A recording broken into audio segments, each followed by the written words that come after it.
Assalamualaikum warahmatullahi wabarakatuh. Balik lagi bersama gua Yasir Rapid di channel Jalan-Jalan. Episode kali ini adalah episode terakhir perjalanan angin timur ke daratan timur Indonesia. Jadi gua rencana bareng Ade nih, gua ngajak Ade bareng gua nyebrang ke Pulau Flores, yaitu ke Labuan Bajo. Dan dalam perjalanan suasana dari Bima ke Pelabuhan Sape seperti ini teman-teman ya.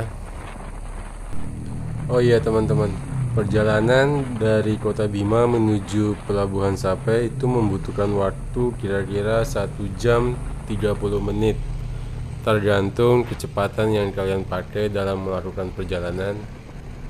Dan sekarang gua masih di wilayah Wawo, dan sekitar 15 menit lagi gua sama dia akan memasuki wilayah Sape, dan nanti kita akan lihat seperti apa pemandangan di daerah Sape.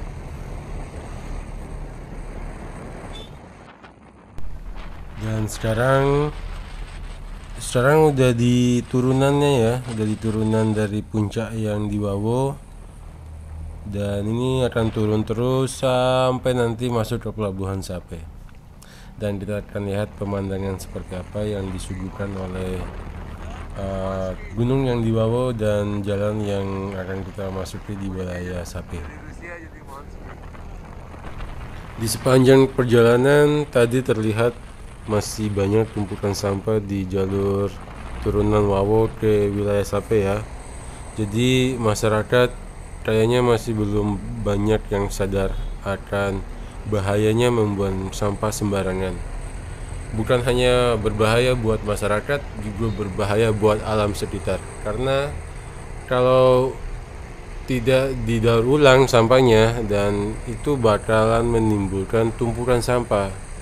Sampahnya nanti kalau hujan bakalan turun dengan banjir. Jadi ya banyak masyarakat yang perlu diinformasikan, dan memulai dari mungkin dinas kebersihannya juga harus turunlah ke masyarakat agar tidak banyak masyarakat yang melakukan hal tersebut. Oke, dan sekarang perjalanan kita lanjutkan. Sekarang udah masuk di wilayah Sape ya.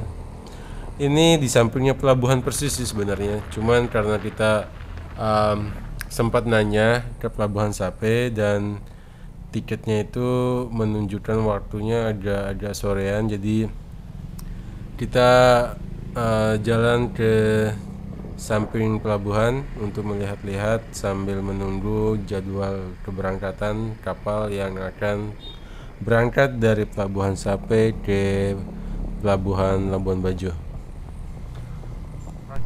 Oh ya, buat teman-teman yang belum tahu, ini lokasi yang kita datangin itu nama lokasinya Pantai Lariti ya.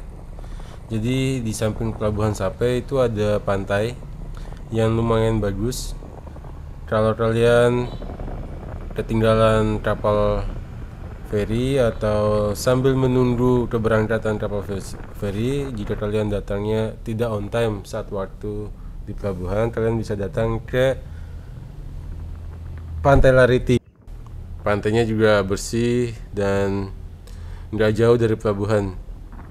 Lumayan biar tidak bosan karena nunggu di Pelabuhan Sape itu sangat membosankan ya. Jadi lebih bagus kalau jalan-jalan ke sini sambil ya enaklah sambil nunggu waktu keberangkatan.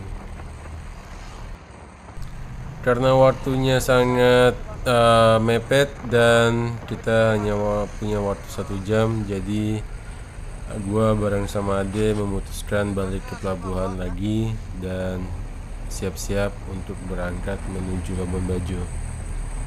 Nah, untuk pemandangan sepanjang memasuki area pelabuhan itu seperti ini ya teman-teman. Dan mayoritas orang-orang di sini itu muslim ya.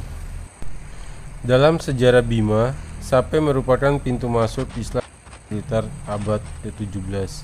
Di seberang pelabuhan ini terdapat sebuah desa yang dikenal dengan Desa Baju Pulo.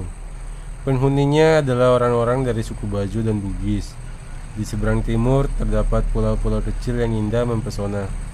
Di Kecamatan Sape dan Lambu, inilah yang beberapa jejak sejarah Islam dapat ditemukan seperti Wadi Sura di Saru, Wadu Parapi di Paranggina, Tembaromba, Nanganur, dan Bukit Nanganur yang menjadi tempat peristirahatan terakhir Datu di Banda dan Datu di Biru.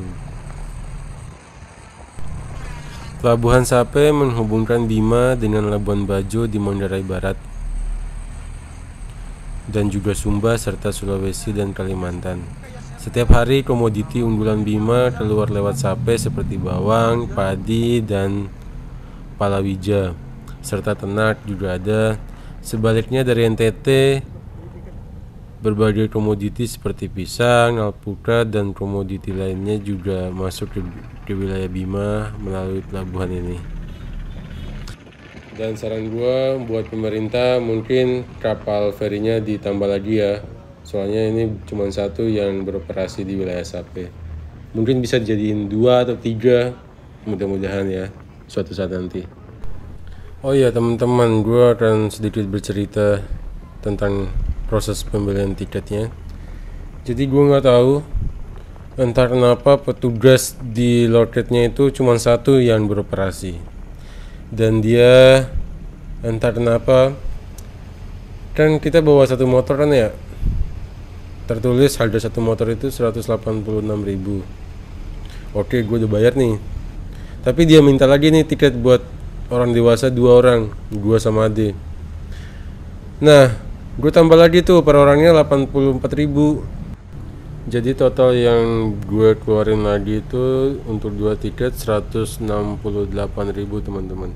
Jadi sini gue bingung ya. Mungkin mudah-mudahan ada dari orang BUMN yang nonton dan KPK nih ya. Ini gue minta tolong nih buat kalian. Tahu kalian bisa bantu, usutlah, turunlah, coba cek itu pembelian tiket, proses pembelian tiket yang ada di Pelabuhan Sape itu udah di luar jalur, itu udah hal yang membingungkan. Jadi orang-orang tuh mau beli tiket tuh semuanya serba bingung. Jadi itulah cerita proses pembelian tiket yang ada di Pelabuhan Sape. Jujur ya, gue nggak nyaman sekali sebenarnya. Tapi nggak apa-apa lah, mudah-mudahan ke depan ada perubahan.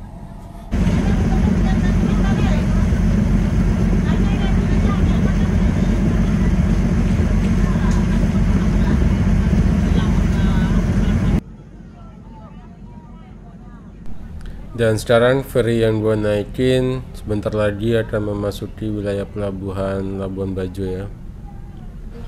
Oh ya teman-teman, pas ferinya masuk saat penyandaran di pelabuhan Labuan Bajo itu HP gue tiba-tiba mati, entah kan gue nggak tahu kenapa. Jadi gue nggak bisa ngerekam proses pas masuknya. Dan ini gue dan Ade udah di Denata Hostel yang paling chill yang ada di Labuan Bajo menurut gue ya.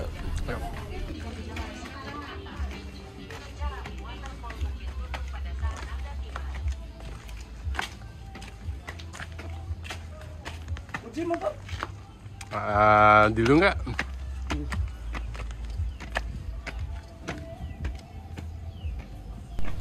Oh ya teman-teman, pas waktu di Labuan Bajo, gue sama Ade nggak explore beberapa hari. Jadi gue selama mungkin 2-3 hari gue di hostel karena tempatnya itu sangat chill. Jadi gue malas mau keluar kemana-mana. Dan hari terakhir gue bilang sama Ade kalau gue pengen jalan-jalan nih. Nah akhirnya kita keluar dan kita hari ini akan mengunjungi salah satu air terjun yang ada di Pulau Flores. Nggak jauh amat sih dari Labuan Bajo, jaraknya cuman 1,5 jam sampai 2 jam. Dan saat eksplorasi yang sekarang, gue merasa bangga banget punya motor. Gue bawa dari Bali sampai Flores, motor yang cc nya cuma 125. Itu menjadi kebanggaan sendiri sih buat gue. Dan gue berharap mungkin suatu saat nanti gue akan bisa eksplor dari Bali sampai Papua, insya Allah ya. Ya mudah-mudahan lah suatu saat nanti, sambil gue tabung-tabung duit kan, siapa tahu terwujud. Ya udah, balik lagi ke perjalanan. Nah sekarang, oh ya, gue masih belum ngasih tahu ya nama air terjun yang akan kita kunjungin hari ini. Nama air terjunnya itu Cuncarami. Cuncarami merupakan salah satu yang berbeda dari destinasi wisata yang terdapat di Labuan Bajo.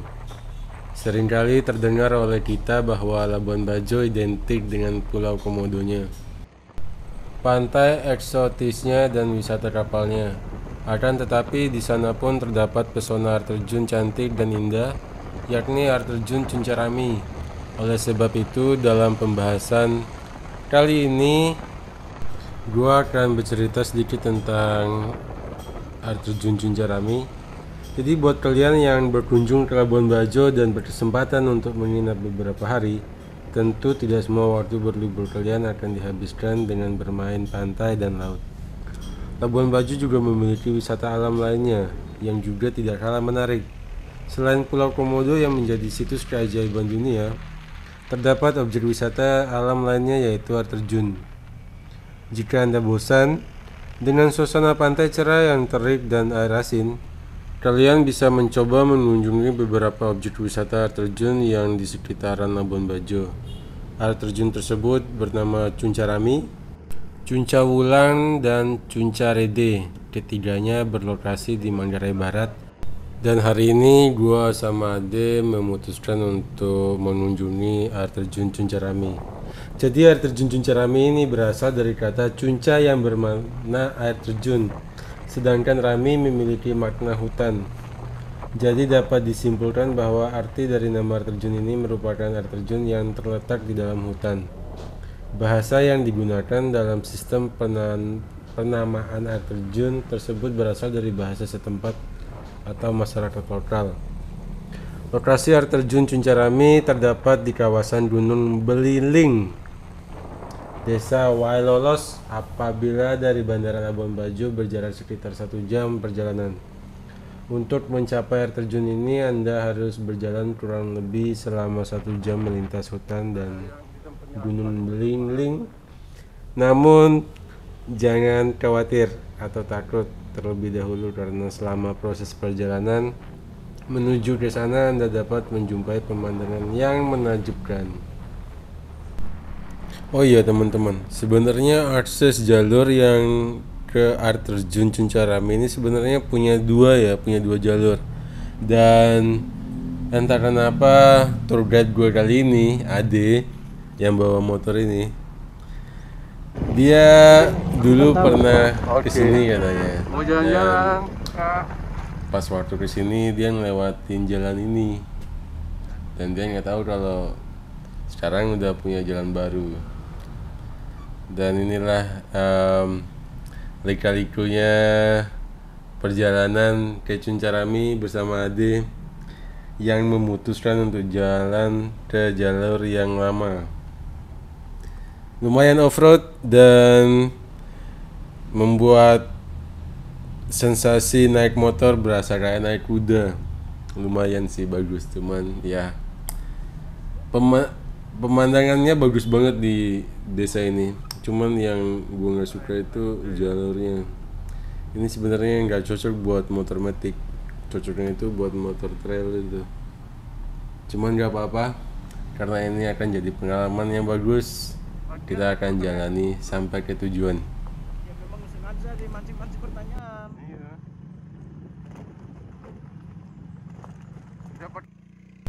Dan disinilah momen ketika gue jalan, karena motornya udah nggak kuat lagi buat bawa 2 orang. Jadi terpaksa Ade tak suruh buat naik duluan sama motornya, jadi gue yang ngikutin di belakang sambil jalan. Kalau udah ada jalan yang datar baru udah gue naik. Tapi itu berlangsung lama ya. Kira-kira gue ngelakuin itu mungkin 3-4 kali sampai ke tujuan. Jadi selama perjalanan gue berjalan lumayan ya ngos-ngosan juga, cuman bagus lah. Ada yang bisa gue ceritain kan jadinya, jadi ya bagus. Next, kita jalan-jalan sampai Papua deh. Nggak terasa sekarang gua udah masuk di wilayah Desa Wailolos. Dan ini checkpointnya. Kira-kira 15 menit lagi akan memasuki tempat parkir untuk ke air terjunnya itu. Dan dari air terjun itu, dari tempat parkirnya ke lokasi air terjun itu gua harus jalan 15 menit lagi. Jadi nanti kalian bisa lihat semua prosesnya dalam video ini. Dan pas mau masuk ke tempat parkir itu jalannya lumayan ekstrim ya. Jadi bukan jalan umum tapi jalan setapak kayak gini. Jalan yang ini sebenarnya bukan buat motor ya, lebih ke khusus di jalan orang-orang yang trekking. Karena ini jalan setapak. Dan nanti ke depan itu lebih kecil lagi jalannya. Dan ya adrenalin lumayan sih, soalnya di samping kirinya itu langsung tebing dan itu dalam banget. Dan di sini gue ya melakukan banyak doa ya, karena bukan gue yang bawa motor, jadi gue di belakang, doanya paling banyak.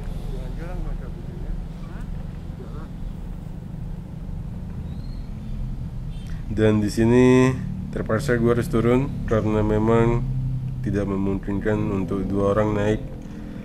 Dan itu jalurnya makin ke sana tuh makin rusak loh teman-teman. Itu yang bikin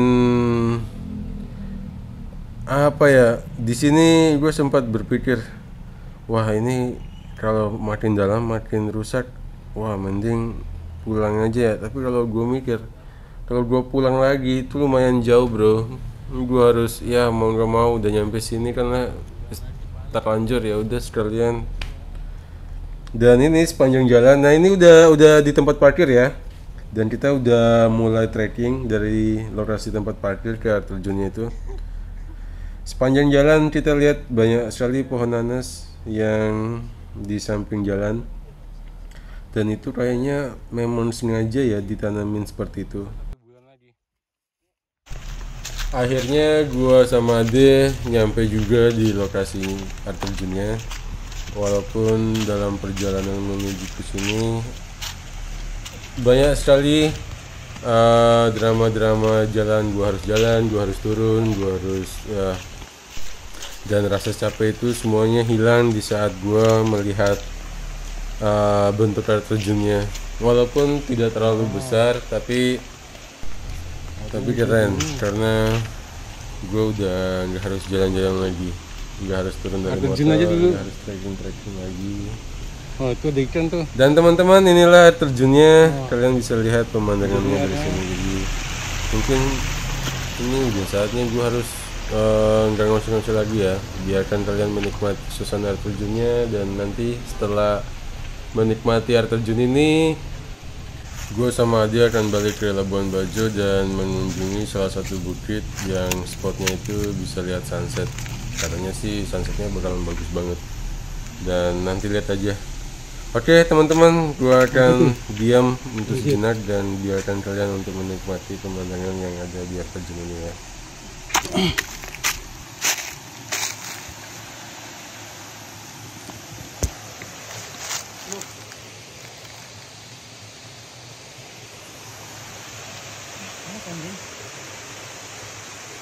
Udah mau mandi. Oh di sini aja.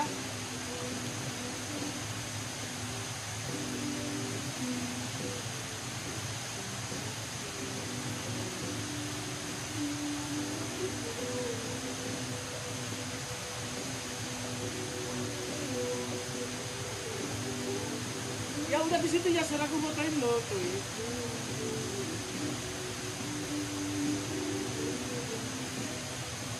Sini lagi coy. Geser. Di sini lagi.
Dan akhirnya gue udah selesai mandi, ada juga udah selesai mandi, dan bentar lagi kita akan balik lagi ke Labuan Bajo dan nanti akan langsung ke salah satu bukit yang ada di samping Labuan Bajo ya, persisnya di nggak jauh lah dari Labuan Bajo, mungkin sekitar 15 menit dari Labuan Bajonya.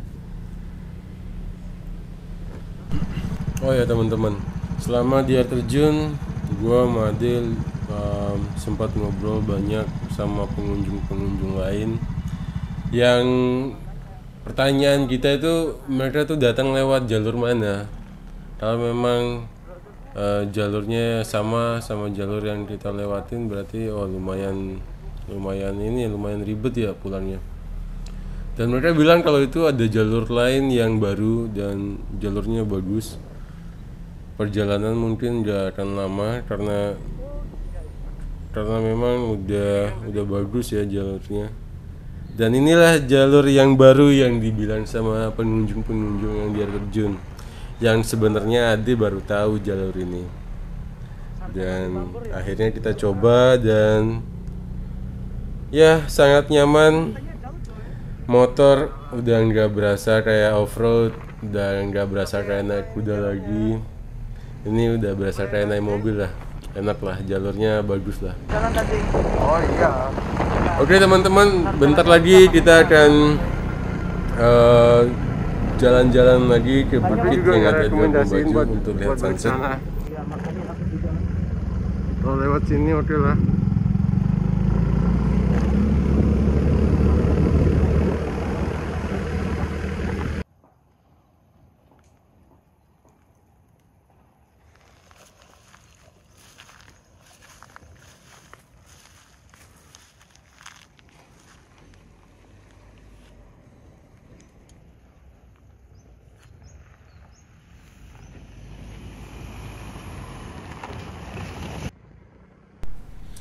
Dan sepanjang perjalanan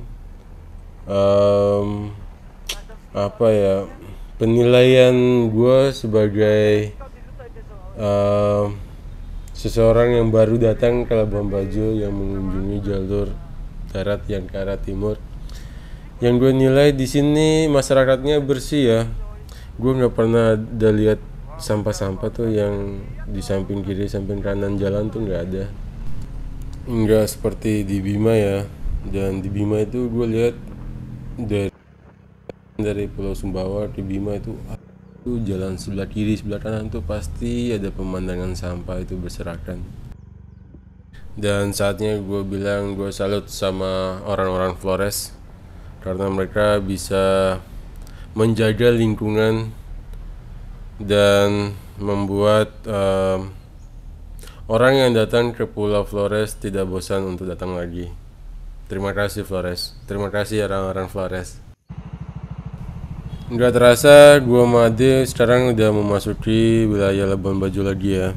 Dan habis ini gue akan langsung ke salah satu spot yang bagus untuk melihat sunset. Dan kita sekarang menuju ke sana. Oh ya teman-teman, ini nama wilayahnya masuk ke wilayah Pantai Pede ya. merupakan salah satu spot wisata yang jadi favorit wisatawan yang suka melihat sunset kalau sore hari. Nah, tempat ini sangat bagus sekali ya buat jalan-jalan sore. Jadi setiap sore pantai yang terletak di pinggir kota Labuan Bajo ini selalu dipenuhi wisatawan, baik itu lokal maupun mancanegara. Nah, sekarang gua sama Ade udah masuk ke jalur yang akan ke salah satu bukit yang di daerah sini ya, untuk lihat spot sunset. Dan apa ya, jalur yang di sini masih belum aspal, mungkin karena baru dibuka mungkin jalurnya, jadi aspalnya mungkin belakangan. Tapi jalur yang dari Labuan Bajo ke sini yang tadi kita lewatin itu jalurnya bagus, yang di Pantai Pede tadi itu, karena itu udah direnovasi, udah diperbaikin, dan mungkin ini butuh beberapa tahun lagi akan diaspal. Karena sebenarnya kalau kita lihat ada penduduk yang di pojok jalur ini itu kan masuk ke pantai tuh. Nah, nanti pas di pantai sana tuh ada masyarakat juga di sana. Nah, ini kita udah di tempat parkir, udah mulai trekking ke atas bukit. Sebelah mana?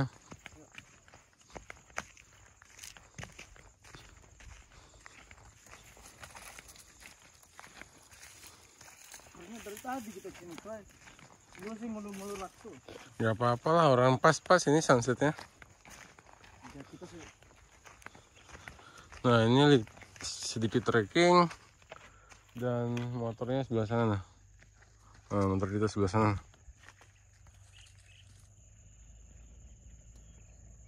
Si Blacky stamina masih kuat.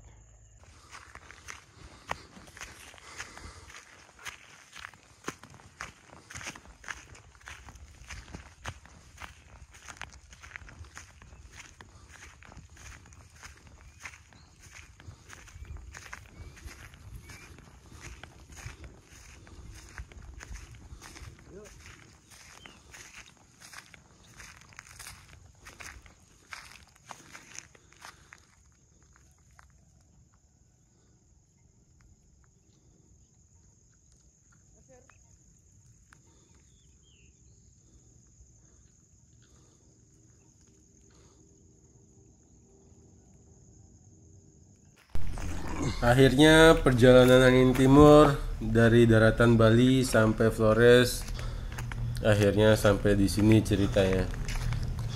Dan buat teman-teman yang sudah nonton dari episode awal pertama gue jalan dari Bali sampai sekarang terakhir, episode terakhirnya di Labuan Bajo, terima kasih banyak buat teman-teman yang udah nonton. Dan buat yang baru gabung di channel ini, bantu support channel ini agar terus berkembang dengan cara like, subscribe, dan jangan lupa nyalakan loncengnya agar kalian tidak ketinggalan episode-episode perjalanan lainnya dalam channel ini. Dan sebagai traveler yang menyukai roda 2, gue ucapin terima kasih banyak atas support kalian selama perjalanan gue. Dan gue terima kasih sama teman-teman yang bertemu sama gue saat melakukan perjalanan ini, Akbar terutama, Ade juga. Dan terima kasih juga buat Adi Batanadra yang udah memberikan kesempatan kita untuk nginap di hostelnya. Nanti gue bakalan balik lagi untuk melakukan perjalanan yang lebih panjang. Ada sih yang paling banyak karena dia yang apa ya, yang jadi driver gue selama perjalanan dari Bima ke Flores. Jadi gue ucapin terima kasih banyak. Oh ya, buat teman-teman, sampai jumpa lagi di episode-episode lain dalam channel ini. Gue akan terus berkarya buat kalian. Sampai jumpa. Ciu.